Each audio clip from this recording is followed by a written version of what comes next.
Assalamualaikum warahmatullahi wabarakatuh, saudara dan saudariku yang dirahmati Allah sekalian.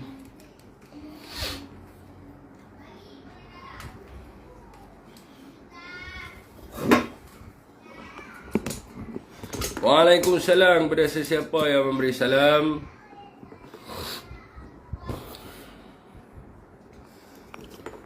Salam sejahtera kepada semua. Saya tengah duduk set up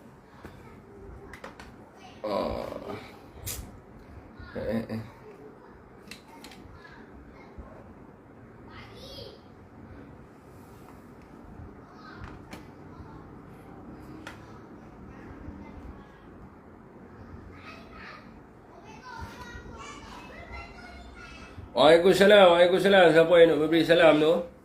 Abang Syam Nek Naro, Azmizan Ahmad, Hafiz Zarkasi, Zulkifli Ahmad, Edi Badi, Ewan, Rehana binti Bakrudin, Yahya Omar, Norma, Esa Asako, Abang Ismail Yahya Ismail, Fidah Asari, Abang Z Pilot, Mustafa Ismail, Rosli Ismail, Malik Hildi Zamzaini, Tiga Abdul, apa ni, Husnan 72, Hasnan, Laksmana Hijau, Abdul Rashid, Rafidah Ahmad, Abang Nasir Hamid, Idham Ismail, Ibn Beran, Nur Hashimah, Suara Keramat, Abang Anwar Rizal, Zamani Muhammad Zain, Salwa tu dia, geng-geng BMX masuk dah. Geng BMX sudah masuk. Muazzam Mustafa Bakri Zulanli. Hari ni saya bersiaran secara live. Syasha CEO hantu Hari ni saya bersiaran secara live di FB saya, page Muhammad Syafiq Abdul Halim, dan di TikTok saya Syafiq Abdul Halim.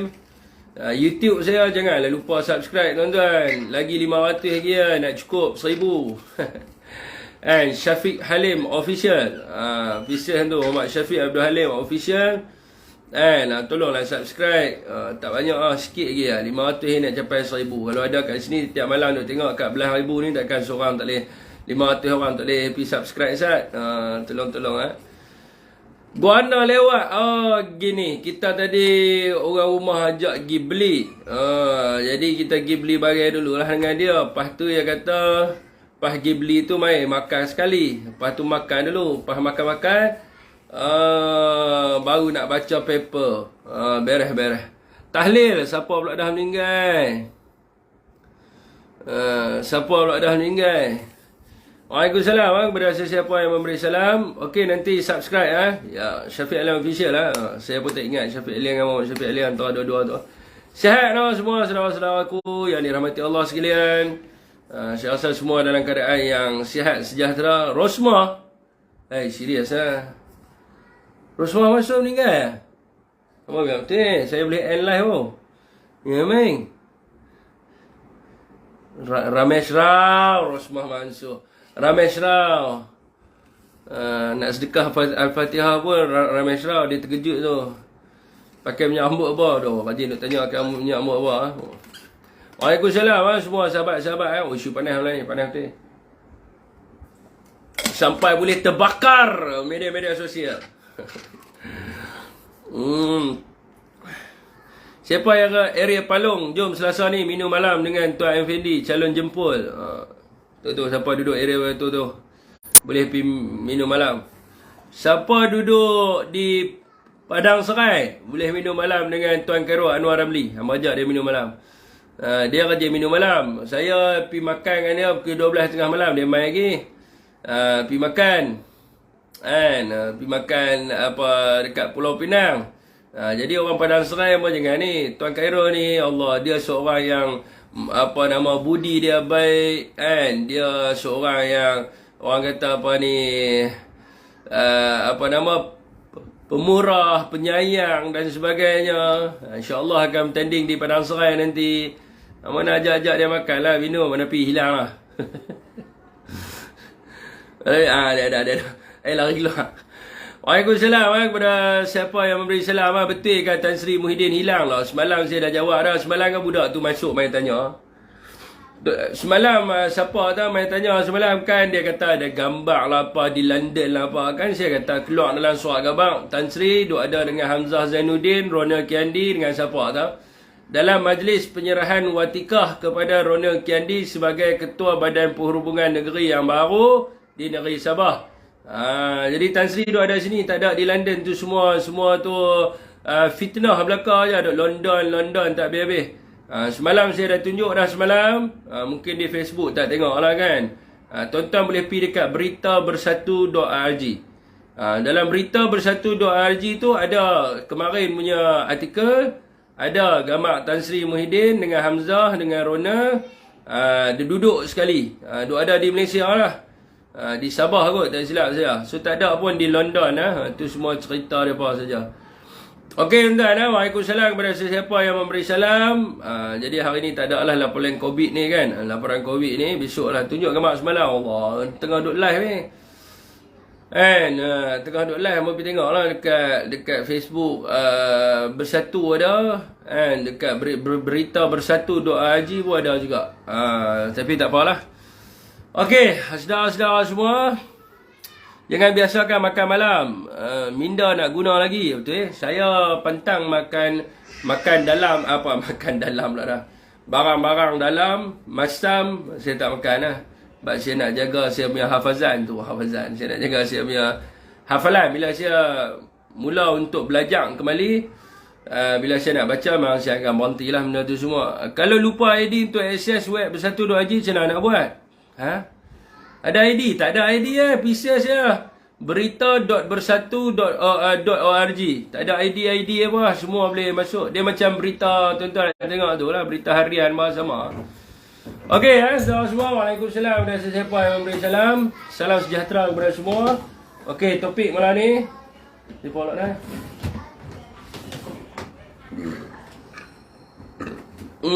Bercakap lah sampai cukup 5 tahun. Allah kan lama pun.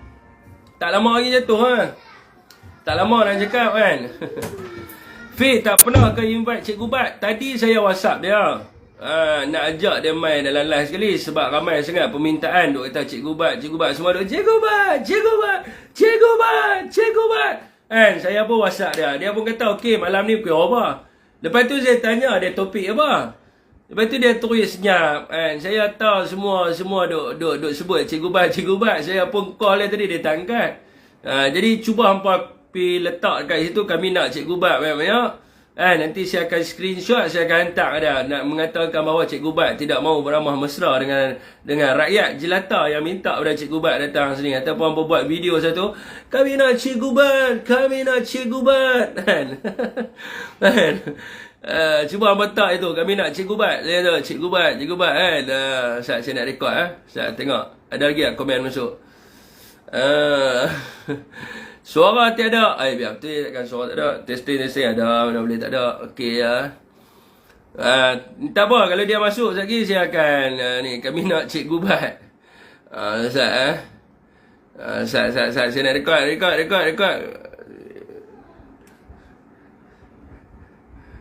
Kami nak Cikgu Bat. Saya hantar pergi kat dia. Dia tahu mana bawah ni. Sekali saya hantar pergi kat dia. Dia telah pun mengecewakan Cikgu Bat. Suara dah kot. Suara dah. Geng-geng telok lah. Mereka dah tukar gambar lah. Mereka tak pakai gambar geng telok lah. Mereka pakai gambar BMX. Marah Abah aspirasi apa nama kat saya tadi. Dia kata apa ni habis standard bila pakai gambar BMX ni.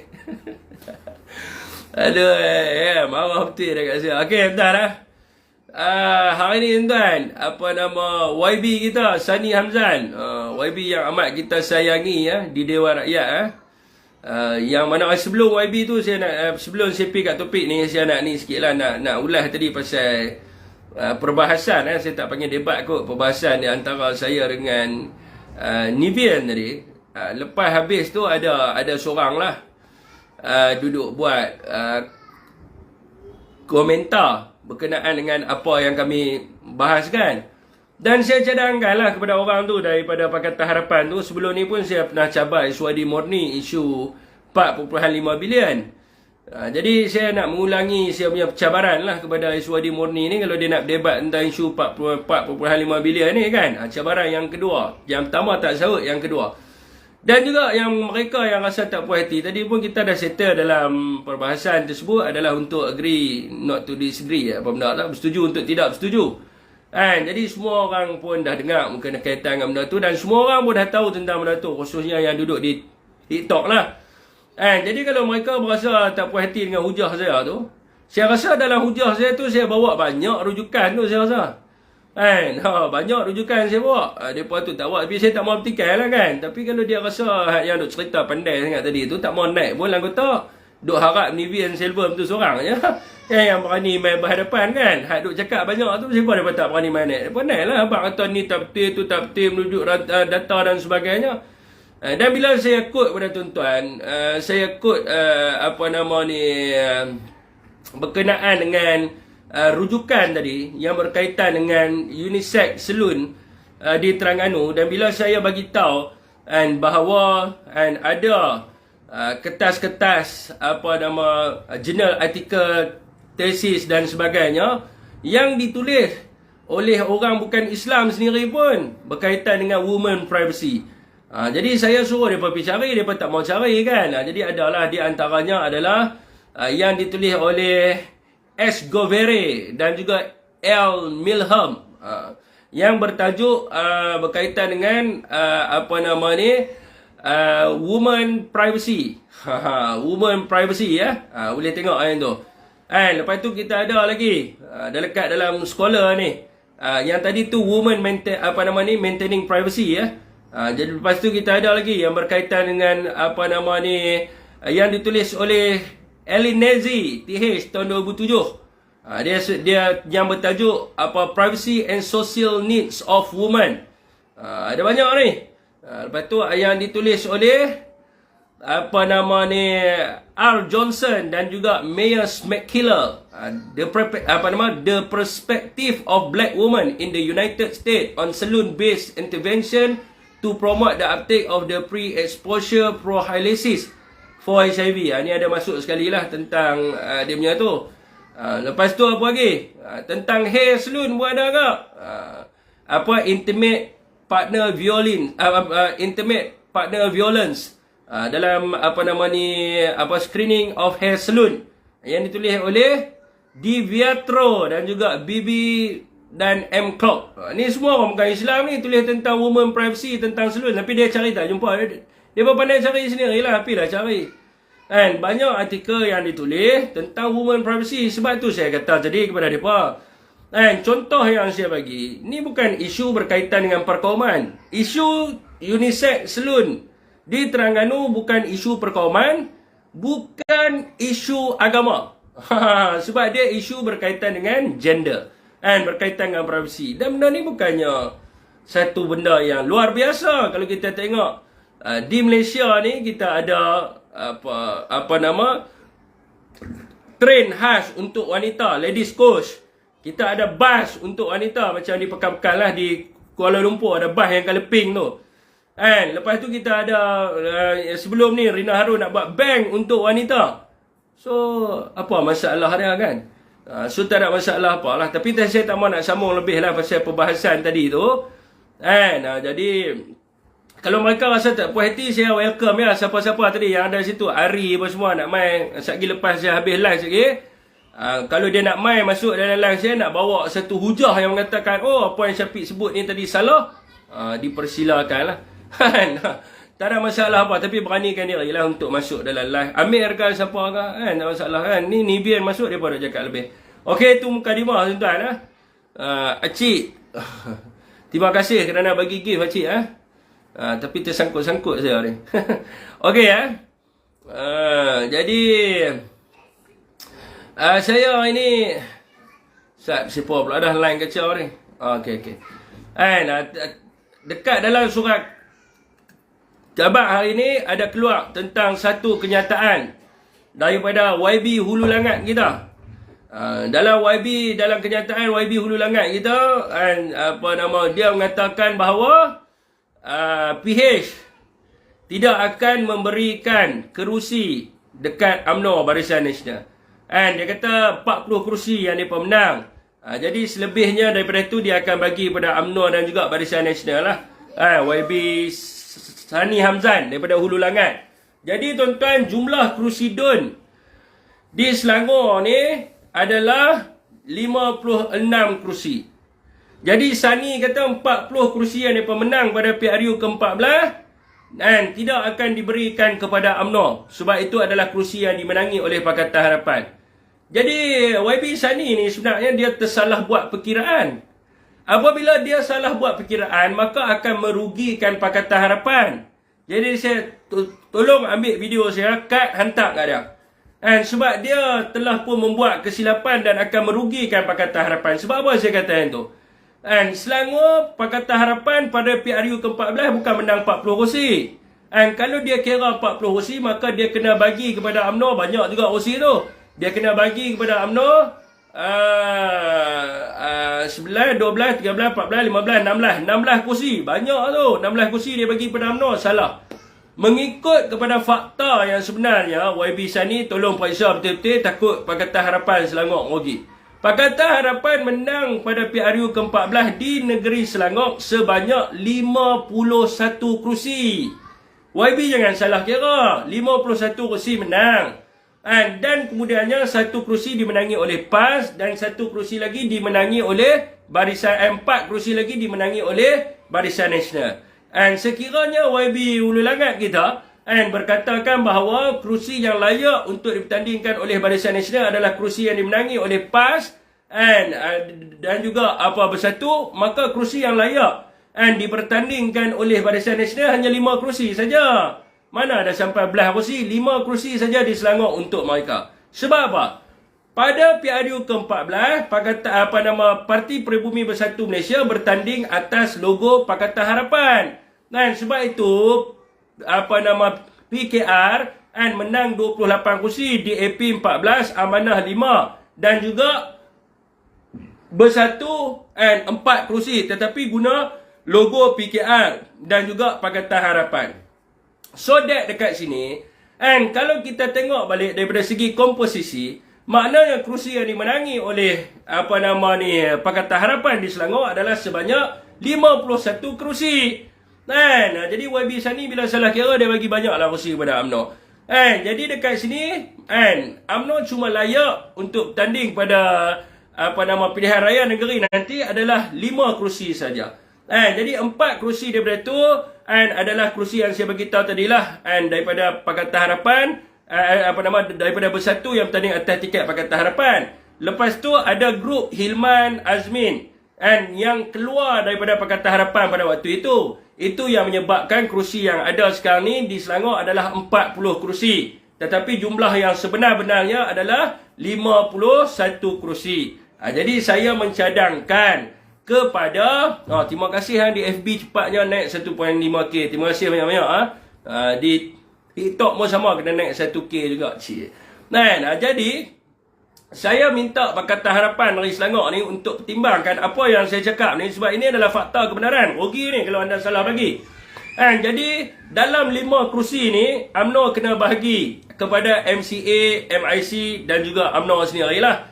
Jadi mungkin Pakatan Harapan di Selangor boleh buat UMNO dapat 3 kerusi, MCA 1 dan MIC 1. So cukuplah 5 kerusi.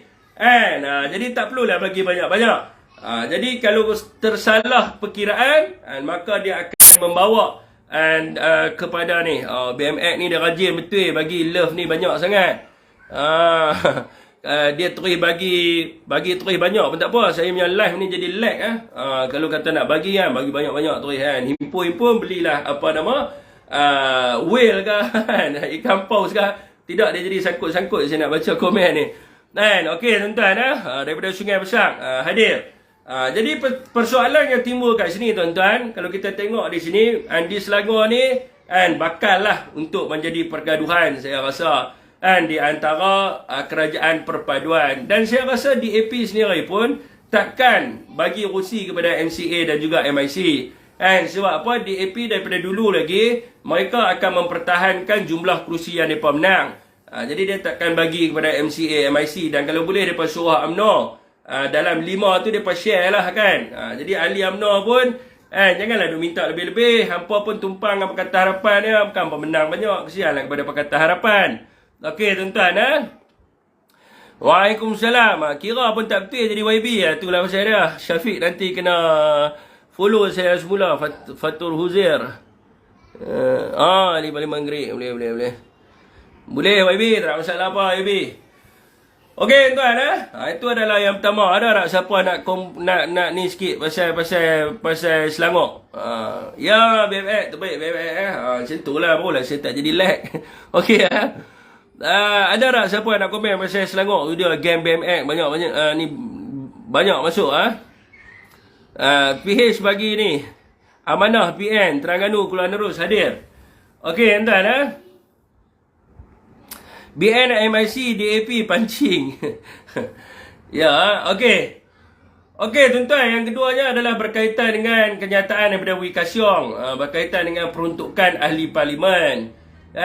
Jadi dekat sini saudara semua, selain daripada dia orang bagi peruntukan kepada ahli parlimen, ni YB kita masuk tadi kita sebut sikitlah ahli parlimen daripada kerajaan, kerajaan hari ini juga kena berlaku adil dan dia juga kena memberikan pengagihan peruntukan kepada ahli parlimen, kepada semua ahli parlimen yang menang bertanding semasa PRU ke-15. Sebab apa? Kalau kita tengok dalam kenyataan Wee Ka Siong sendiri, Wee Ka Siong mengiktiraf bahawa peruntukan ini adalah bagi tujuan untuk memberi bantuan sama ada daripada sudut wang tunai ataupun peralatan kepada pesakit-pesakit kronik ataupun mereka yang menghadapi bencana ataupun yang terlibat dalam kemalangan jalan raya.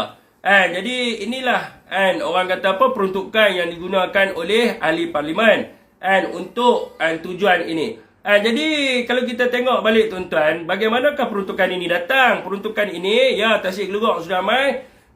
Peruntukan ini datangnya daripada kumpulan wang yang disatukan, iaitu datangnya daripada MOF. Bila kita sebut tentang kumpulan wang yang disatukan, sudah tentulah dia datang daripada duit rakyat. 80% daripada pendapatan negara adalah datang daripada segi percukaian, cukai tidak langsung dan juga percukaian langsung. Jadi yang tidak langsung ni adalah daripada sudut SST dan sebagainya, yang langsung ni adalah daripada sudut pendapatan dan sebagainya. Jadi sudah tentulah dia datangnya daripada duit rakyat, rakyat yang bekerja dan sebagainya, dan titik peluh mereka inilah yang disalurkan di dalam pendapatan negara. Jadi dia tidak bolehlah kerajaan hari ini, terutamanya Perdana Menteri, untuk mengagihkan peruntukan ini mengikut kepada hanya mereka yang menyertai kerajaan saja. Sebab ini bukan duit Pakatan Harapan, dan sudah tentulah ini bukan duit Abang Non kita, Anwar Ibrahim kita. Jadi rakyat yang membayar cukai ni, mereka layak daripada sudut apa segala bantuan yang disalurkan oleh kerajaan kepada mereka, sama ada bantuan kepada ahli parlimen, sama ada parlimen kerajaan ataupun parlimen pembangkang. Jadi apa yang berlaku di negeri Pahang, kalau kita tengok daripada kenyataan ahli Dewan Undangan Negeri Pembangkang, dia bagi tahu dekat sana ada wujudnya adun-adun ataupun ahli parlimen bayangan yang mewakili mereka. Jadi ini adalah satu benda yang tidak adil. Sebab apa? Sebab kalau kita sebut tentang satu jumlah wang yang diserahkan bagi tujuan kebajikan kepada masyarakat, maka kita kena tahulah dekat mana duit itu pergi. Kalau dia peruntukan kepada ahli-ahli parlimen, maka kita tahulah bahawa dia adalah peruntukan untuk parlimen yang dia menang. Dan ahli parlimen ini juga sudah pun mengangkat sumpah. Sekiranya diserahkan kepada individu-individu sebagaimana yang diberitahu, kalau dia serah kepada individu yang diwakilkan, dia letaklah apa-apa nama pun, penyelaras parlimen kah, penyelaras DUN kah, duit tersebut belum tentu akan disalurkan kepada masyarakat setempat. Mereka akan menyalurkan kepada pejabat-pejabat parti ataupun diguna bagi tujuan peribadi. So inilah kita nak hindar daripada berlaku. Sebab rakyat dia dah tahu, bila dia nak mohon bantuan, automatik dia akan pergi kepada pusat khidmat, kan? Either dia pergi pada pusat khidmat DUN ataupun dia pergi jumpa dengan MP dan sebagainya. And so kalau peruntukan ini diagihkan kepada orang lain, individu lah, ketua bahagian ke apa ke, maka rakyat bukan tahu, sebab rakyat dia akan tertumpu kepada ahli parlimen yang dia pilih. Dia akan pergi berjumpa di pusat khidmat dan sebagainya. Jadi yang akan mendapat peruntukan ini sekiranya dibagi kepada mereka-mereka ini, ketua bahagian, maka peruntukan yang datang daripada wang rakyat ini akan digunakan bagi tujuan berpolitik semata-mata. Jadi ini adalah tidak adil kepada rakyat.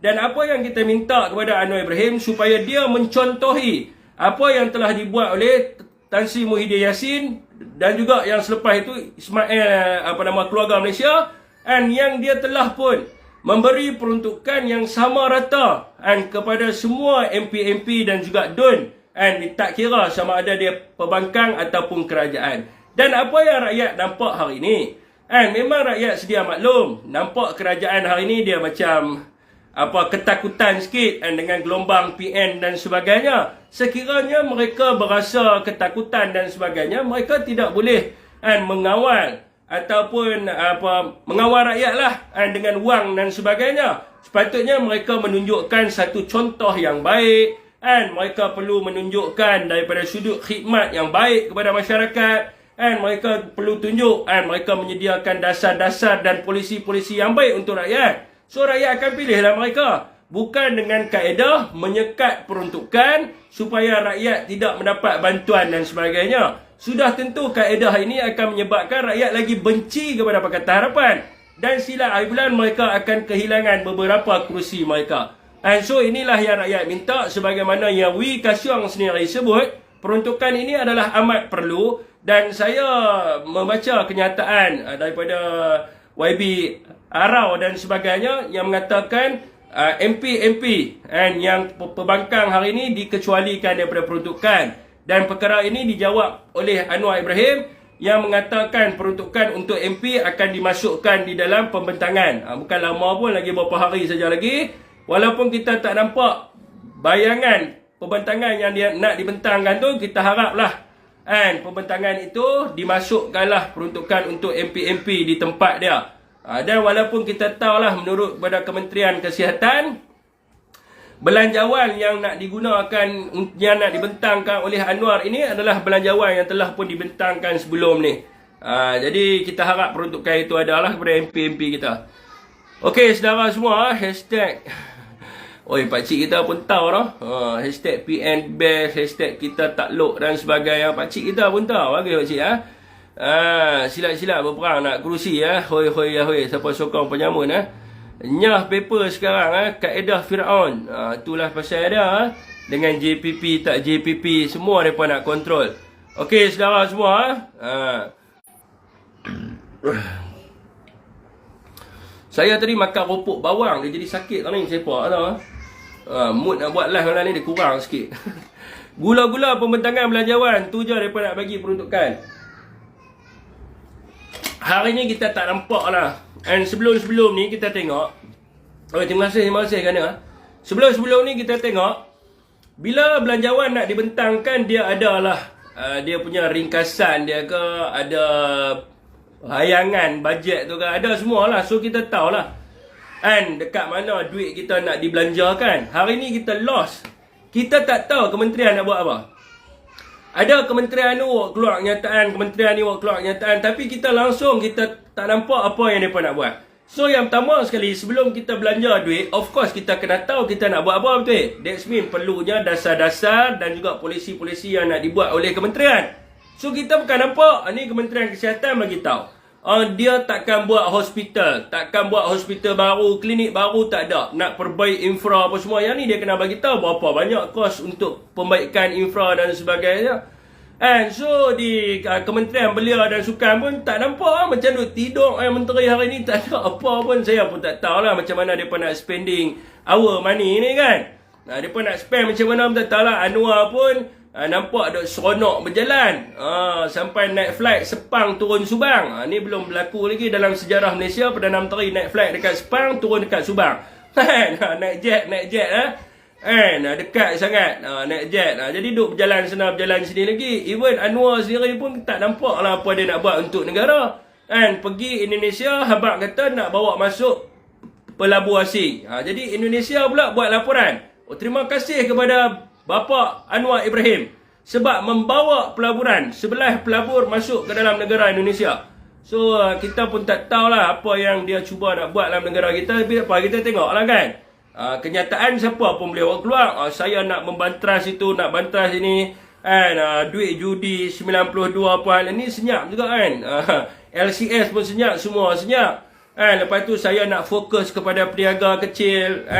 Apa fokus dia kepada peniaga pun kita tak tahu. Daripada sudut bantuan ke, nak bagi grant ke, ni duk sebut tentang nak buat grant untuk peniaga dan sebagainya.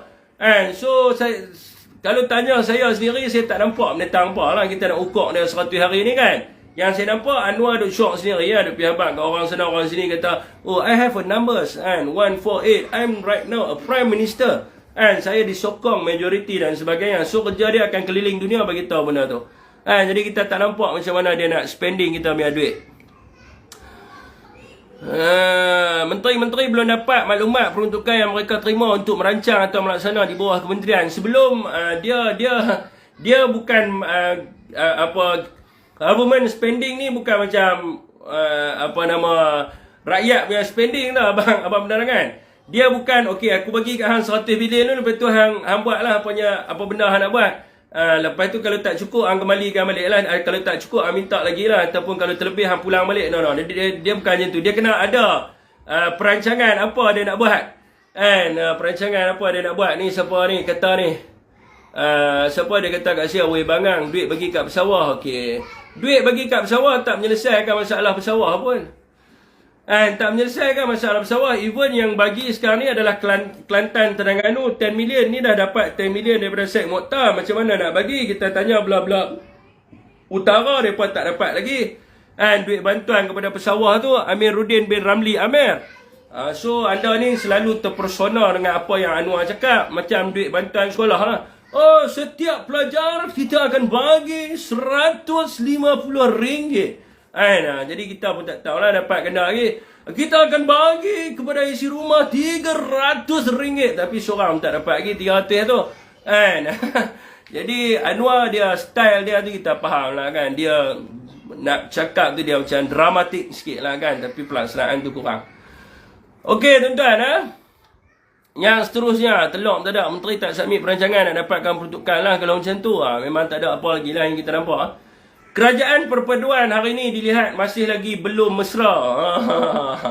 Jadi UMNO dengan PH ni, kita tengok mereka ni tak berapa nak berkasih sayang lagi. Cerita dia macam ni lah. Orang UMNO dengan PH ni, anda dah kahwin tak? Kahwin. Dah membina rumah tangga. Walaupun rumah tangga ni dibina secara paksaan, bukan rela hati. Tapi kena ada sikit lah. Kalau kata kita ni, mak kita suruh paksa kahwin dengan kawan tu. Kalau hari-hari kita peluk dia tiap-tiap malam, lama-lama kita sayang lah kat dia. Cinta tu akan berputik selepas tu. Orang panggil apa? Dia panggil apa nama ni? Apa dia panggil orang lama-lama dulu? Apa dia panggil yang ibu bapa yang jodohkan ni? Apa term dia? Saya lupa lah. So lama-lama dia perasaan tu akan akan berputik lah. Yang pertama saya nak bagi tips lah dekat orang Pakatan Harapan dengan UMNO ni. Tips yang pertamanya kena menerima di antara satu sama yang lain.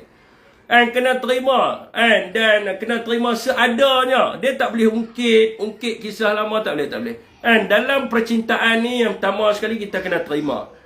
Yang kedua kita kena reda. Dan yang ketiga ni kita kena ada bertolak ansur. Yang keempat ni kita kena ada rasa kasih kepada dia. Jadi hari ni Pakatan Harapan kena ada rasa menyayangi UMNO. UMNO pun dalam masa yang sama kena ada rasa sayang dan kasih kepada Pakatan Harapan. Pakatan Harapan kena memahami UMNO. Sebab ni adalah tips suami isteri lah. Jadi kalau kata tidak ada rasa tak boleh melupakan benda yang lama, sebab itulah berlakunya mencabar, apa nama orang kata apa, mencabar kat dalam pentadbiran yang baru. Hari ni berlaku lagi sekali. Ni dia panggil sebagai langkah lain pula ni. Sebelum ni langkah Kota Kinabalu, langkah Sabah. Ni dia main kepada langkah Putatan pula. Hari ni langkah dia adalah di Parlimen Putatan hari ni MP yang pernah bertanding sebelum ni, yang mewakili Pakatan Harapan, mencabar keputusan yang mana Barisan Nasional yang menang sewaktu pilihan raya yang ke-15. So sekarang ni tuan-tuan, jadi saya nasihatkanlah. Sebab apa? Sekiranya pelabur asing FDI yang melihat adanya perbalahan di antara ahli-ahli parlimen dalam kerajaan hari ini, risikonya adalah kemungkinan besar pelabur tidak akan masuk dalam negara kita. Sebab apa? Sebab dia melihat kerajaan hari ini rapuh. Dia melihat kerajaan hari ini goyang. Dia melihat kerajaan hari ini bergaduh di antara satu sama yang lain. Jadi sebab itulah kalau adalah cabar-mencabar di antara PH dan BN ni, lupakanlah kalau BN menang dalam pilihan raya tu, tak perlu cabar lagi. Lupakan saja, terima saja isteri yang baru. Kasihlah kepada dia, sayanglah kepada dia walaupun dia janda. Sayanglah kepada dia. Mencintailah dia sepenuh hati. Sebab apa? Ini adalah penting sebab orang luar melihat. Bila orang luar melihat, maka orang akan buat judge. Orang akan kata, ini kerajaan baru sebulan lebih dah mula dah cabar-mencabar. Ini dah mula dah banyak langkah baru sebulan. Baru sebulan jadi kerajaan, macam-macam langkah. St. Regis lah, London lah, Dubai lah, Kinabalu lah, Sabah lah, Putatan lah, macam-macam langkah dah. Jadi orang luar apabila dia melihat benda ni, khususnya pelabur-pelabur, dia akan merasakan, ni kerajaan ni nampak macam sebulan dua lagi jatuh ni. So kita minta lah kepada rakan-rakan kita UMNO PH ni, terimalah di antara satu sama yang lain. Dan elaklah pergaduhan ni. Kasih sayanglah di antara anda semua kan. Dah kahwin-kahwin dah kan. Langkah London tu ada seorang tu tak balik-balik. Siapa yang tak balik tu? Semalam ada lah, semalam. Duk berdebat dengan saya, duk tanya betul ke Tan Sri kat London. Saya kata Tan Sri duk ada kat Malaysia. Kalau you kata Tan Sri ada kat London, buktikanlah Tan Sri ada di London. Sebab dalam laporan akhbar yang baru ni, Tan Sri Muhyiddin Yassin ada di Malaysia. Dia tak ada di London. Yang ada, London ni cerita dia macam mana tau? London ni cerita di antara mereka dengan mereka juga gaduh. Ismail Sabri merajuk, dia kahwin dua bini. Dia kahwin serentak lah. Yang bini pertama nama Zahid, bini kedua nama Ismail. Dah lah kahwin lari. Kahwin di Siam, nikah dua bini. Lepas tu mertua tak tahu. Mertua tak tahu kata mereka ni menikah. So mertua pun bukan terima mereka ni. Mertua pun tak terima. Lepas tu dah lah menikah serentak dengan Mak nikah dengan Zahid nikah. Lepas tu layan Zahid seorang. Jadi bini nombor dua ni, dia rasa macam sunyi lah. Rasa sunyi, rasa diasingkan. Yalah kan. Bini pertama lantik jawatan. Bini kedua dia buang macam tu saja. So bini nombor dua ni rasa macam, aku kahwin dengan dia ni serentak, tapi layanan kat dia lebih. Rumah pun tak balik, peluk aku pun tak. So bini nombor dua ni lari pergi Dubai. Bila bini nombor dua lari pergi Dubai, puak ni duk marah cakap, hampa ni lah duk kacau bini aku. Kacau apa? Hang nikah dua. Lepas tu, bila hang nikah dua, serentak pula tu. Lepas tu hang tak jaga bini hang lari pergi sana. Lepas tu duk main tanya kita. Hang lah duk kacau bini aku. Hang lah duk curang dengan bini aku. Curang kepala otak dia apa, abang dia apa. Bagilah layanan yang baik kepada bini nombor dua. Kalau hang tak mau, lepaskan. Ni tak ada nak gantung hak bertali. Yang bini nombor dua pun nak lawan lah bini hak pertama tu. Nak suruh lah buat pemilihan dan sebagainya. Sebab hajat nak tanding. Sebab nak lawan bini nombor satu. Lepas tu hak suami pula habaq kat bini pertama. Sekat. Tak boleh ada pemilihan. Tidak boleh ada pertandingan dan sebagainya. So bini yang pertama ni rasa macam ni lah. Rasa macam aku nak membuktikan aku layak duk jadi bini nombor satu juga. So dia rasa macam dia tak puas hati dan sebagainya lah. Lepas tu pi buat pula MOU. Kan? Aku kahwin dengan hang, lepas tu aku takkan layan hang dan hang tidak boleh minta dekat aku cerai. Oh, susah macam tu. Kan, dah lah layan tak mau, tidur malam tak mau, lepas tu apa nafkah tak bagi. Hak kawan tu bagilah kan, hak kawan tu bagilah juga kat dia nafkah, jadilah timbalan menteri. Kan? Selalu balik sekali, pi Terengganu sekali, pi Sabah sekali, pi mana-mana sekali. Hak bini nombor 2 ni tinggal tu. Lepas tu buat law pula. Aku tak bagi kat hang apa-apa, aku tak mau balik, lepas tu hang tak boleh apply cerai kat aku. Kawan tu sakit hati lah. Orang panggil apa? Gantung hak bertali. Kalau tak mau lepas. Boleh kita pergi masuk Minang, betul tak? Ni tak mau pergi buat macam tu kat kawan tu. Naya kawan tu. Kalau tak mau, pelangin angan ku rebah. Kalau tak mau lepas. Bagi tahu lepas, tak ada masalah. Kita boleh pergi lamar. PAS boleh pergi lamar, pas satu boleh pergi lamar. Dia nak hak mana? Hak seorang dah masuk mai PAS dah. Nur kat Arau sana. Hak tu tak apa, bini tua dia lepas. Dia kata menopos lah dia lepas. Hak tu masuk pergi dah. Ni pun rasa kalau tak boleh layan, lepas bagi tak apa. Kita boleh tanggungjawab tak ada masalah apa. Okey, entah dah macam story Tiga Abdul. Kita boleh tanggungjawab ni duk buat gantung tak tali. Kesian kawan tu. Kesian kan, dah lah kawan tu nak buka mata tak larat duit tu. Kawan tu cakap boy tu kan. Kesian kawan tu. Tak mau lepas kan. Okey, tuan ni ada dia. Ni nak cerita pasal depa punya macam mana depa nak gantung hak bertali lah ni. Okey, tuan Arif semua.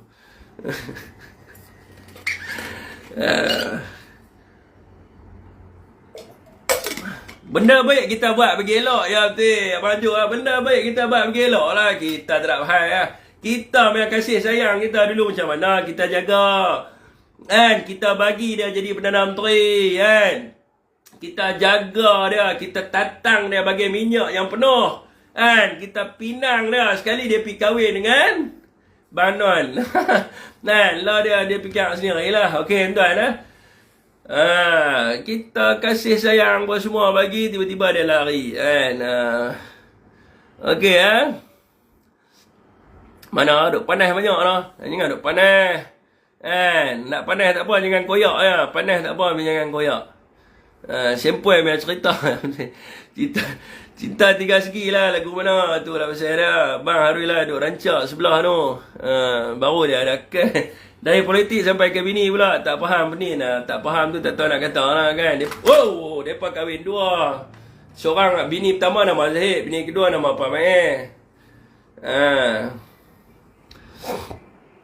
Panas tak apa yang koyak. Ramai Syami dah. Jangan teruk, jangan tam teruk sangat tu lah. Tengok depa pun nak teriak lah ni. Sat sangkut pula lah di TikTok. Depa kacau ni. Fahmi Fazil dia kan boleh dia tengok saya buat live, dia cukup sakit hati dengan saya. Dan sikit-sikit dia nak kacau. Tunggulah 19 hari bulan ni saya hadir lah. Jangan risau lah Fahmi Fazil. Saya akan hadir di SPRM. Jangan kacau saya dah buat live. 19 ni kita jumpa. Sangkut-sangkut legging. Apa cerita legging sat dia kuih okey dah. Hamba tunggu yang nak keluar. Okay, terima kasih siapa dah bagi topi apa segala ni. Apa sangkut-sangkut ni sat dia okey dah. Siapa komen sikit pasal 16 hari bulan dah apa pula dah 16 macam-macam langkah pula dah ni. Abang Kak Anwar suruh tak jawatan banyak sangat. 16 hari bulan lah, 20 hari bulan lah, 18 hari bulan lah, pening kita. Okey Okey tuan, hari ni kenyataan Dr. Ashraf Wajidi lah. Dia nafikan. Allah koyak tangan saya kena ni. Dia nafikan kenyataan daripada Khairi. Dia kata apa? Dia kata yang masuk dalam dewan tu, dia kata tu bukannya bukan skuad bukannya orang luar. Dia kata tu adalah skuad Sabil. Jadi saya nak katalah kan dekat Ashraf Wajidi ni, kalau nak bohong biarlah berpada-pada. Sebab apa? Antara ahli PKR yang mendapat jemputan khas untuk masuk kepada persidangan Agung UMNO dan juga masuk bersama-sama dengan perwakilan, mereka ni pergi post dekat dalam media sosial kad-kad mereka ni, dan kita pun dah ambil gambar. dah screenshot nak bantu ahli-ahli dalam UMNO. Semalam pun saya dah hantar kat Tun Faizal. Saya pun bukan kenal sangat lah. Kawan-kawan bagi nombor, kita pun hantar lah pergi kat dia. Jadi hantar kat Tun Faizal gambar tu. Bukti ni orang dia, nama sekian-sekian ni telah pun mendapat kad jemputan. Ada dalam envelope, siap tulis nama dia, ahli PKR untuk masuk dalam Dewan. Jadi terang-terang lah mereka ni bukannya skuad sabit, sebab semua orang kenal mereka ni. Kalau kita dedah mereka yang masuk dalam Dewan tu, saya rasa orang lama UMNO semua kenal mereka ni. Sebab apa saya kata semua kenal? Sebabnya mereka ni adalah ahli PKR dan mereka ni juga aktif. Jadi mereka pun tahu kata puak-puak orang PKR, ahli PKR ni ada dalam Dewan. Khusus-khusus yang duduk kat media sosial ni semua kenal. Jadi saya rasa tak perlulah Syah Wajdi nak membohongi lagi. Jadi kalau dia rasa lah benda ni tak betul, apa yang diviralkan oleh Khairi Jamaluddin tu bohong dan sebagainya, persoalannya sekarang ni kenapa Syah Wajdi dia tak berani nak pergi buat report PDRM? Buatlah report PDRM yang mengatakan, ataupun buatlah report SKMM yang mengatakan Khairi ni telah pun membuat pertuduhan yang palsu, yang memfitnah Presiden UMNO, melakukan kenyataan yang tidak benar, berbaur fitnah dan sebagainya. Buatlah laporan. Daripada dulu Syah Wajdi tak berani buat laporan dan hanya berani ambil tindakan di peringkat parti tu untuk pecat ahli parti mereka. Dan bagi mereka, dengan mereka mengambil tindakan di peringkat parti tu, maka keseluruhan orang akan nampak. Orang akan kata apa? Oh, betul lah Syah Wajdi ni, tengok dia kena pecat. Itu daripada sudut ahli UMNO. Tapi daripada sudut rakyat umum, mereka melihat bahawa ini adalah satu bentuk penindasan dan UMNO tidak menghormati prinsip demokrasi yang ada kat dalam negara kita. So rakyat akan melihat UMNO ni sebenarnya dah mati dah. So kita cerita kat sini cuma nak bagi tahu lah yang mana masih lagi duduk berharap kepada UMNO tu tak payahlah lari main lah belah bersatu dah, pas dah duduk apa lagi dengan parti yang macam tu. Ada gambar pun masih lagi nak menipu. Okey tuan-tuan, begitu jugalah dengan Mak Hassan. Ni Ahmad Maslan pula, dia kata usul PAU UMNO ni kita dah mendapat pandangan undang-undang. Pakar-pakar peguam dah kata usul ni boleh dan sebagainya. Sedangkan Mak Hassan baru keluar kenyataan semalam. Dia kata usul ini adalah usul pertambahan dan dia sendiri pun tidak tahu tentang usul tu. Dan dia pun rasa terkejut. Jadi macam mana Mak Maslan kata sempat bincang dengan pakar undang-undang dan sebagainya. Sedangkan dalam perlembagaan UMNO itu sendiri menetapkan bahawa apabila pemilihan berlaku, maka semua jawatan yang dipertandingkan harus dipertandingkan. Tidak ada dalam perlembagaan UMNO yang menyebut bahawa perwakilan ataupun PAU boleh menghalang daripada pemilihan dilakukan kepada timbalan presiden dan juga presiden. Tak ada. Dalam perlembagaan UMNO menyebut bahawa apabila tiba pemilihan, maka semua jawatan yang perlu dipertandingkan ni perlu dipertandingkan. So kalau mereka tidak mahu untuk bertanding presiden dan timbalan presiden tidak mereka tidak benarkan untuk bertanding, maka kena ada pengubalan terhadap perlembagaan UMNO yang membenarkan MKT ataupun PAU membuat keputusan agar jawatan itu tidak dipertandingkan. Kalau mereka tidak buat pindaan perlembagaan, maka jawatan itu masih ada cuma sebulat suara. Yang ada kat sana 140 orang tu mereka takkan cabar Zahid Hamidi. Tetapi boleh dah ada pencabar? Bolehlah mengikut kepada perlembagaan UMNO. What said in law is law. Mak Maslan, apa yang ada dalam undang-undang itu adalah undang-undang. 140 orang ketua bahagian membuat ketetapan bahawa mereka tidak akan bertanding dan cadangkan supaya jawatan itu tidak dipertandingkan. Makanya di sini 140 orang tu tak payah bertanding lah, tak boleh bertanding lah. Tetapi adakah jawatan presiden dan juga naib presiden ni tidak boleh dipertandingkan? Jawatan itu masih lagi boleh dipertandingkan. Kalau ada orang nak cabar, maka benda tu boleh dicabar. Sebab perlembagaan UMNO jelas mengatakan sebegian. Dan saya rasa UMNO ni kena dengar kepada suami dia. Zahid kena dengar kepada suami dia, Ramasamy. Ramasamy bagi tahu kepada isteri pertama dia. Ramasamy kata, sayangku, sekiranya sayang tidak melakukan pemilihan di dalam parti sayang, maka UMNO akan lumpuh. Maka orang akan menolak UMNO. UMNO tidak mampu untuk dibersihkan. Maka sayangku, untuk teruskan demokrasi di dalam parti sayangku, maka sayangku kena buatlah pemilihan ni. Ini suami kepada Zahid Ramasamy bagi tahu benda ni. Takkanlah sebagai isteri tidak mahu mendengar kepada apa yang diperkatakan oleh suaminya Ramasamy, dengan penuh kasih sayang memberi satu teguran kepada isterinya dekat dalam Malaysia ni dan sebagainya. Sangkut-sangkut. Apa yang sangkut-sangkut pula dah? Apa yang sangkut-sangkut? Ya, sangkut-sangkut. Macam pelak sayangku. Tak betul ya? Lagging. Oh ya kan? Sekarang okey? Sekarang okey tak? Sekarang okey dah kot. Sangkut-sangkut fit lag saya rasa okey dah kot. Mereka duk kacau ni. Puak-puak ni kalau kira dah jadah sikit apa ni.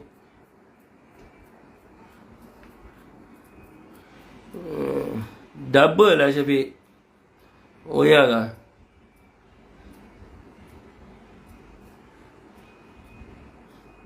Kena masuk Unify. Nanti saya buh Unify. Saya tengok lag lagi tak?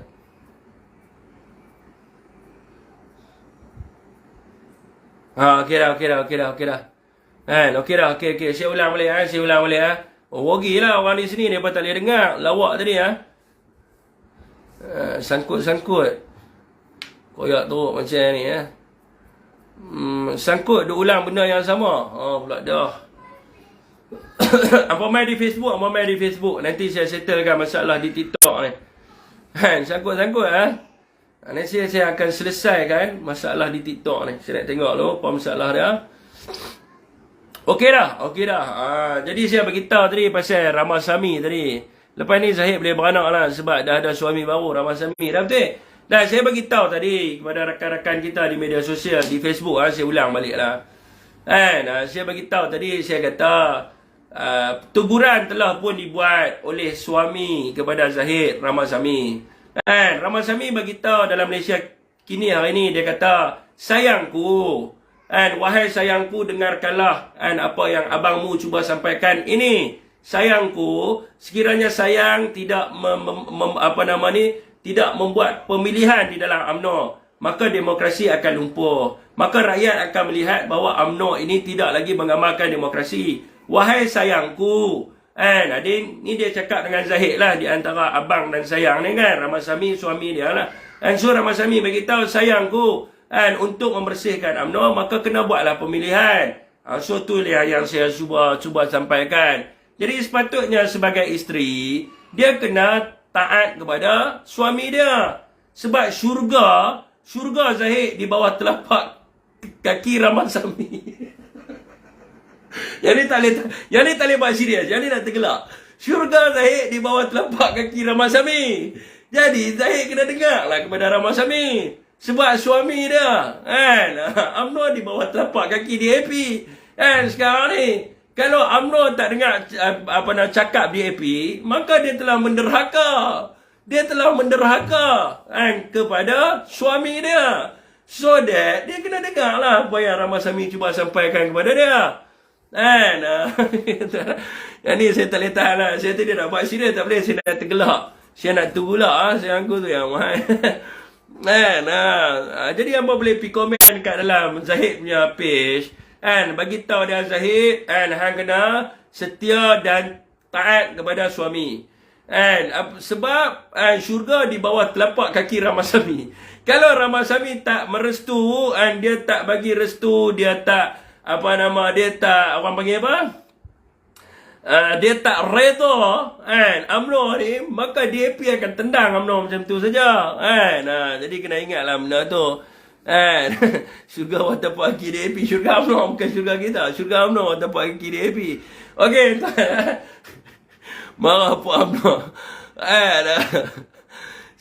Zahid syurgamu di bawah tapak kaki Ramasamy. Ayat ni sesuai. Ayat ni apa boleh bitek kat Zahid. Zahid, syurgamu di bawah tapak kaki Ramasamy. Yang ni betul. Ayat ni betul ya, kita takluk. Itu apa boleh pergi bagi tahu dekat Zahid, suruh dia taat kepada ni. Okey tuan Padu Bil. Aku terbayang rupa anak macam mana. Oh, rupa anak dia apa nama, Ponorogo dia campur mamak sikit lah kan. Jawa campur mamak. Jadi macam mana? Kan, hidung tinggi mata sepek kan. Kan, tak tahu nak kata lah macam mana kan. Kan. Saya tak tahu dengar. Okey tuan ni seorang lagi ni, Banuan kita ni, Banuan kita. Hantar biar koyak. Kalau suami nama Ramasami, nak main syurga ke mana? Depa pun percaya ada syurga bagi depa. Kan, depa panggil heaven, dia panggil syurga. Ramasami suka main lipat gigit kaki. Okey tuan wajah timur-timur. Jamak. Depa kata kalau ni jadi mamak kan. Kalau India kahwin ni apa Melayu dia jadi mamak. Kalau India kahwin dengan Indonesia dia jadi jamak.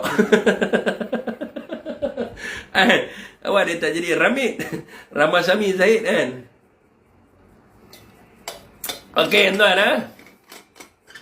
orang Sungai Petani up tangan sikit. Jadi mamak Ponorogo.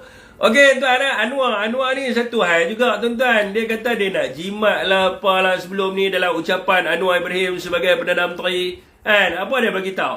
Dia kata ayat dia, saya tidak akan merugikan wang rakyat dengan mengadakan majlis besar-besaran melibatkan kementerian.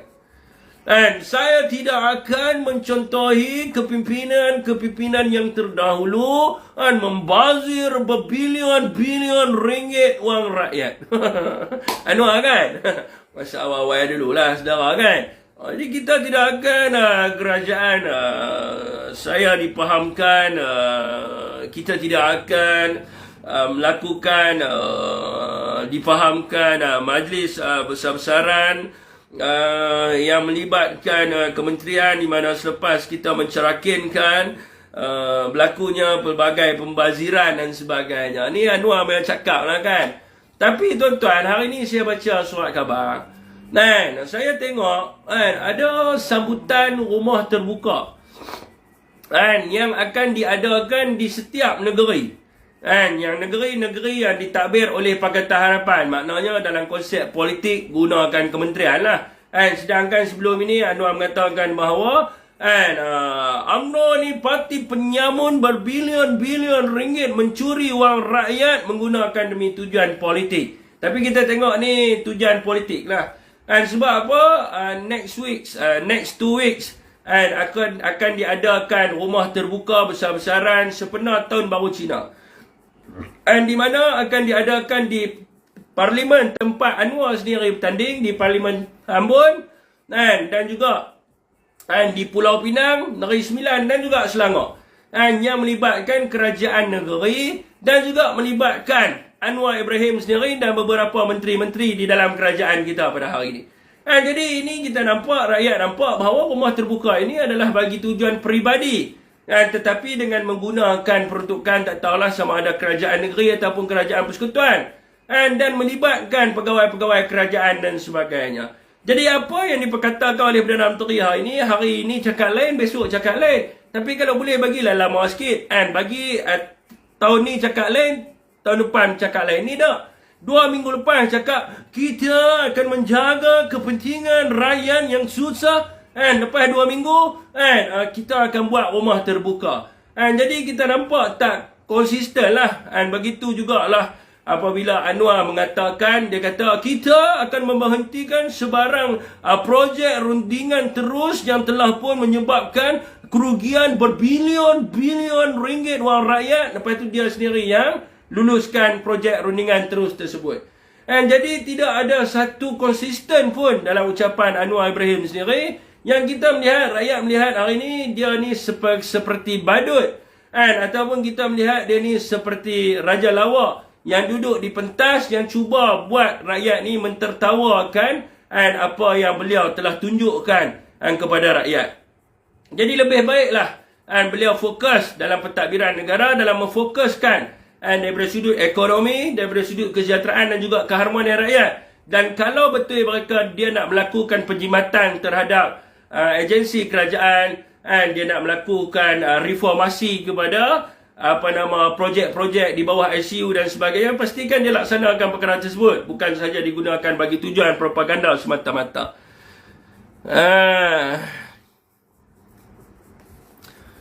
Cakap tak serupa bikin Maharaja lawak kan. Okey tuan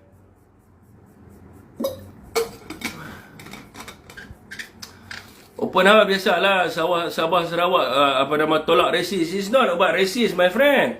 Sebab apa orang Pakatan Harapan ni, bila saya sembang apa pun, mereka akan pergi pada agama, mereka pergi pada kaum. Saya tak ada sebut pun pasal rumah terbuka untuk orang Cina. Saya kata rumah terbuka Tun Baru Cina yang dia jemput seluruh parlimen tu. Tak kisahlah. Cina kah, India kah, Melayu kah, semua dia jemput. Sebab Anwar kata, anak Melayu anak saya, anak Cina anak saya, anak India anak saya, anak Iban anak saya, anak Kadazan anak saya, semua dia jemput pergi di situ. Jadi bukan saya mempertikaikan daripada sudut kaum, tapi saya mempertikaikan daripada sudut perbelanjaan yang dibuat dengan kos yang tinggi. Kenapa nak pergi buat? Gunakan wang kerajaan, nak pergi buat dalam parlimen dia, nak pergi buat sampai negeri-negeri Pakatan Harapan saja. Kalau dia katakan bagi tujuan untuk meraihkan seluruh rakyat Malaysia, buatlah semua sekali. Buat di Johor, buat di Pahang, buat di Terengganu, buat semua kita buat sekali untuk meraihkan keseluruhan rakyat Malaysia. Bukan buat bagi tujuan politik semata-mata. Sebab kalau nak cerita anak Melayu anak saya, anak Terengganu pun kena anak saya juga. Anak Kelantan anak saya, anak Terengganu anak saya, anak Perlis anak saya, anak Kedah anak saya. Baru betul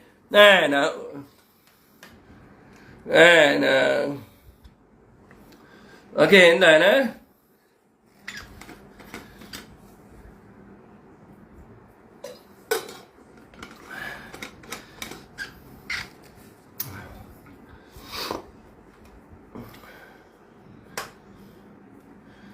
sekejap tuan okey, Tan Sri ni pasal London tak habis-habis lagi. Orang nak abang kata Tan Sri tak ada kat London, ni lambat masuk ni. Okey tuan, last sekali lah topik kita pada malam ni adalah berkaitan dengan KWSP. Kalau kita tengok tuan-tuan, Perikatan Nasional semasa PIU ke-15 menjanjikan kalau kita menang dalam pilihan raya, maka kita akan bagi KWSP kepada rakyat dengan nilai RM10,000. Namun apa yang berlaku sekarang ni, Barisan Nasional juga menjanjikan KWSP. Namun apa yang berlaku sekarang ni, apabila Zahid menjadi timbalan Perdana Menteri dan juga berapa lagi menteri daripada UMNO BN yang ada kat dalam tu, nampaknya mereka tidak lagi melihat kepada kesusahan rakyat, mereka tidak lagi melihat kepada rintihan rakyat. Hari ini keluar dalam akhbar rakyat merayu-rayu yang mengatakan bahawa mereka inginkan pengeluaran KWSP. Dan kajian telah dibuat, 300,000 lebih mereka yang minta untuk mengeluarkan KWSP ni. Mereka ni bukan saja-saja nak bawa keluar. Mereka ini, kan saya dah beritahu kat menteri, bila OPR dinaikkan, OPR naik tinggi tuan-tuan. Tak silap saya 2.75 naik kepada 3.0. So OPR naik terlalu tinggi di saat pendapatan mereka dikurangkan, gaji minima daripada 1,500 diturunkan, dan juga peningkatan daripada segi kos sara hidup, peningkatan daripada segi kenaikan harga barang makanan dan sebagainya. Jadi mereka tidak mampu untuk membayar kenderaan mereka, mereka tak mampu untuk bayar rumah mereka, tapi mereka ada wang dalam KWSP yang sangat banyak. Sebagai contohnya lah, kalau kerajaan nak fikir macam ni lah, kalau orang Pakatan Harapan kata untuk simpanan masa tua, kalau rumah dia kena lelong, takkanlah lah ni dia nak tidur kat hutan. Masa tua nanti baru dia pergi ambil balik rumah dia yang kena lelong. Tu pun kalau ada lah. Kalau kata tak ada dah macam mana. Begitu juga dengan kereta. Kalau kereta dia dah kena tarik, dia nak hantar anak dia pergi sekolah dan sebagainya, macam mana dia nak survive, macam mana dia nak tunggu sampai masa tua. Anak dia nak pergi sekolah dan sebagainya. Jadi ada beberapa cadangan kepada kerajaan bagi tujuan untuk dia secure pengeluaran ini supaya tidak dibelanjakan sesuka hati. Yang pertamanya adalah, kalau orang tu sebagai contoh lah, dia ada baki rumah dia lagi 80,000 sebagai contoh. Dia punya KWSP dia ada lebih contoh lah 140,000. Apa masalahnya kalau kerajaan bagi dia awak keluar 80 tu dibayarkan terus kepada bank yang memberi pinjaman perumahan tersebut. Bayar terus kepada bank, bukan bagi kat tangan dia. Bayar terus kepada bank supaya dia cashkan terus rumah tu. Supaya rumah dia tak kena lelong, rumah dia tak kena tarik, janganlah jadi mangkang sangat Jadi begitu jugalah dengan kenderaan. Kalau kereta dia tinggal hutang lagi, contohlah tinggal hutang lagi 10,000. Takkanlah kereta dia nak kena tarik, nak kena lelong. Jadi apa masalah kalau dia nak bawa keluar, dia nak selesaikan hutang dia. So that dekat situ kerajaan bayarlah terus dekat bank untuk selesaikan hutang dia. Bukan ada masalah apa pun. Jadi begitu jugalah dengan mereka yang nak bawa keluar sebab anak dia nak belajar. Jadi untuk pengeluaran anak nak belajar, boleh bawa keluar akaun kedua. Masalahnya bila PKP berlaku, akaun kedua dia dah habis terus dah. Jadi bila akaun kedua dia dah habis, tinggal akaun pertama, kenapa dia tak boleh bawa keluar untuk jaminan masa depan anak dia? Kalaulah contoh dia bagi anak dia nak pergi belajar doktor dan sebagainya lah, contoh nak pakai puluhan ribu. Kalau dia bawa keluar sekarang ni, anak dia jadi doktor, esok anak dia lah yang akan jaga dia. Kalau kata kerajaan kata untuk masa tua dia, sebagai contoh lah, kalau kata dia tak boleh hantar anak dia pergi jadi doktor, anak dia berkemampuan untuk jadi doktor, anak dia kena pergi kerja kilang dan sebagainya. So dia kena jaga anak dia sampai tua. Dan esok duit KWSP dia ni juga akan habis kepada anak dia juga. Nampak tak cara kerajaan hari ni berfikir? Sangat bodoh. Saya cakap terang. Jadi kalau dia nak guna untuk tujuan tersebut, bagilah dia keluarkan untuk biayai anak dia, untuk pendidikan anak dia dan sebagainya. Jadi ada beberapa kaedah untuk KWSP meningkatkan semula tabungan yang telah berkurang. Antaranya adalah untuk kerajaan memberikan projek-projek yang lebih lumayan kepada KWSP. Sepatutnya masa Anwar pergi dekat Indonesia, Anwar kena bawa syarikat JLC untuk melabur dekat dalam bandar Kalimantan Utara. Sebab semua tengah tertumpu dekat situ sekarang ni. Tapi masalah untuk jaga kroni, Anwar bawalah syarikat-syarikat swasta. Sepatutnya dia bawalah KWSP untuk pergi melabur kat sana, untuk buat apa-apa projek yang lumayan kat sana. Kerajaan injek lah bagi modal dan sebagainya. Jadi kenapa dia tak bawa pergi? Dia lebih mengutamakan syarikat-syarikat swasta yang tidak disenaraikan. Sebelah syarikat swasta tu siapa dia? Tapi yang kita tahu kalau swasta ni kroni-kroni dia sajalah. Patut dia bawa JLC, baru boleh bawa keuntungan kepada negara kita. Dah lah bawa pelabur asing keluar daripada negara. Tak pernah dibuat oleh Perdana Menteri sebelum ni. Yang keduanya adalah menaikkan semula kadaran pencaruman bulanan majikan dan pencarum selepas pengeluaran tersebut. Sekarang ni kalau katalah dia bawa keluar duit tu, nak tampung semula duit tu dengan perkiraan untuk cukup duit itu untuk usia tua dia. Jadi kerajaan boleh memperkenalkan dasar selepas pengeluaran dia kena naikkan kadar caruman dia. Naikkan kadar caruman dia daripada 9% naiklah kepada 15%. Dan majikan juga dinaikkan kadar caruman dia. Jadi bila dia banyak, jumlah dia menabung tu banyak, of course lah dapat mengganti semula duit yang dia telah keluarkan. Walaupun tak dapat ganti 100%, kurang-kurangnya dapatlah ganti 30 hingga ke 40%. Lepas itu kerajaan boleh memperkenalkan yang mana mereka yang menyimpan dengan lebih rendah ini, kerajaan boleh perkenalkan mungkin untuk dia dibawa pelaburan ke tempat lain, yang mana simpanan yang lebih rendah ini akan menerima dividen yang lebih tinggi berbanding dengan mereka yang telah pun mempunyai baki simpanan yang banyak. Contoh mereka yang mempunyai baki simpanan 1 juta, 2 juta, tu tak payahlah bagi dividen yang tinggi-tinggi. Jadi yang rendah ni kata kerajaan nak bantu rakyat yang susah. Nak bantu rakyat yang susah, bagilah dividen yang tinggi kepada orang yang susah dan lebih yang memerlukan. Jadi ini adalah cadangan-cadangan yang telah dibuat oleh Datuk Seri Najib Razak dulu semasa beliau memohon untuk pengeluaran KWSP, yang saya rasa saya boleh rujuk dan boleh dikatakan relevan lah untuk kita bawa berkenaan dengan benda ini. Jadi apa masalahnya kalau kerajaan bagi untuk membantu keluarga-keluarga ini? Mungkin ada di antara orang-orang PH ni, mereka dah kaya, tak apalah. Jadi mereka tak perlukan. Anak mereka mungkin dah belajar dekat Oxford ke mana ke. Jadi orang-orang yang susah ni, yang anak dia nak belajar, yang rumah dia nak kena tarik, kereta nak kena tarik, macam mana? Biar dia kena tarik, tak apa. Inilah alasan yang diberikan oleh kerajaan. Jadi saya rasa tidak sepatutnya lah benda ni berlaku. And BN telah pun menjanjikan kepada masyarakat untuk bagi KWSP 10,000. Jadi dia kena fikir macam mana kaedah, sama ada dia nak bagi 10,000 ataupun macam yang saya bagi tahu tadi. Dia kena buat lah sebab dia dah janji. Pakatan Harapan pun isteri tu dah berjanji dengan orang, suami kena terima lah kan. Walaupun suami tidak mendukung benda-benda tu. Okey tuan, BN ada janji ke? Ya, BN ada janji. Cantik rambut Fik macam Ramasamy. Ada rambut saya tak macam Ramasamy. Nak tengok rambut Ramasamy, pieces Google Ramasamy. Itulah rambut Ramasamy. Janganlah marah orang BN ni sampai koyak-koyak duk hina saya macam Ramasamy. Siapa? Nak hangat tak apa, nak panas tak apa, tapi jangan koyak. Kalau rasa panas, jangan duk masuk live saya Fik kan. Rasa macam tak tenang lah, pelak orang budak ni. Tutup live. Tak payah tengok. Tengok tu mula duk kata macam-macam tu. Okey BMX tu apa dia? BMX tu bicycle lah. Kalau PMX tu Prime Minister, BMX tu bicycle. Saya pun tak faham apa saya tanya soalan kat saya, pelik-pelik ni soalannya. Sampai ke BMX pun nak tanya. Buat petition desak. Tak payah buat petition tu dah ada dah.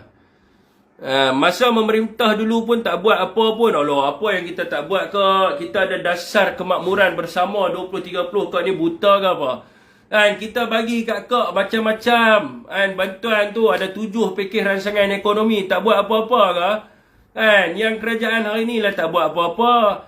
Telur harga naik, macam mana kita boleh stabilkan harga telur di bawah RM12.40? Kita buat sekatan ekspor. Lepas tu kita subsidi telur 1 biji 8 sen. Disahkan sebelum ni saya cerita, orang PH semua kata lah, bohong lah.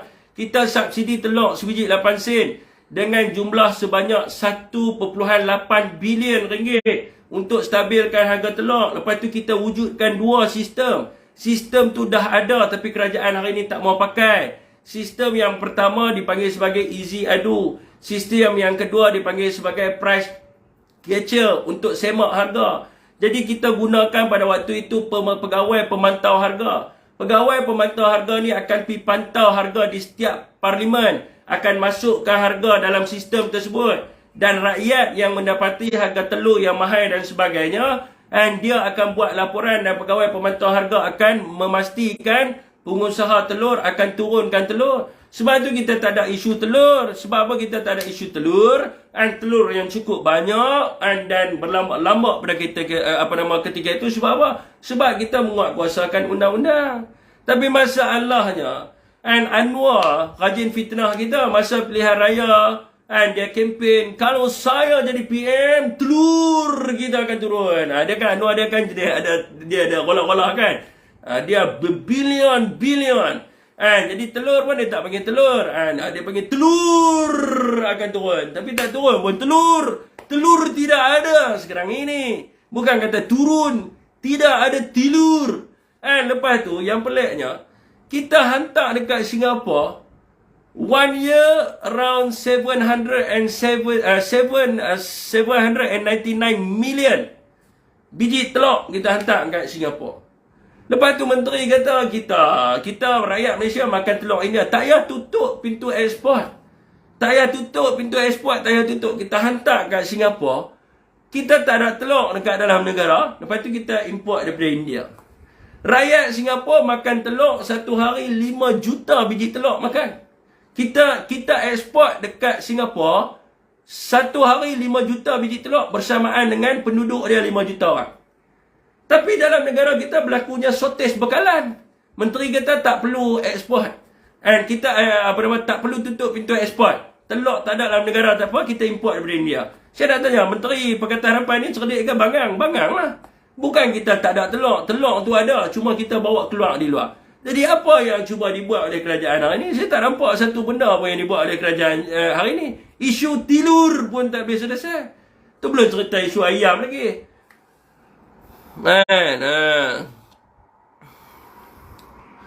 Orang tag kau gambar reply lah benda. Orang tag kau gambar reply lah.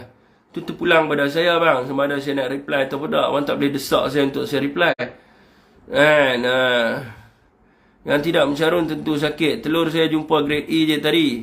Tak pernah seumur hidup grade E ya. Bukan setakat telur, Angry Bird pun tak ada kot. Melawak je tadi Fik. Apa-apa penerangan awak terbaik. Melawak tak apa abang. Melawak tak apa. Jadi abang muntah ni kerajaan ni tak ada buat apa. Telur. Okey ya abang, di FB saya akan teruskan di TikTok untuk sisi soal jawab dan sebagainya. Saya rasa cukup setakat tu saja di FB ya. Wabillahi taufiq wa hidayah.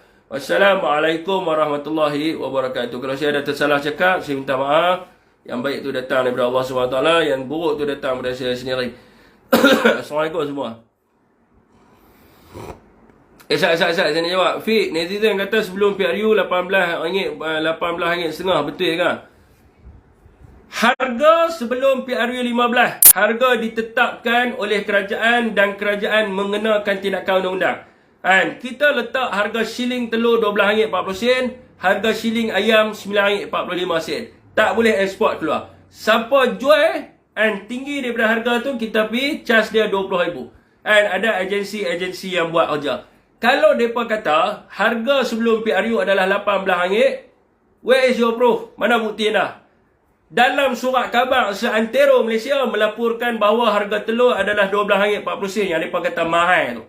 Mereka kata harga telur RM11 dan sebagainya. Dalam kempen Anwar, telur RM12, RM13 ni adalah mahal nak mampu.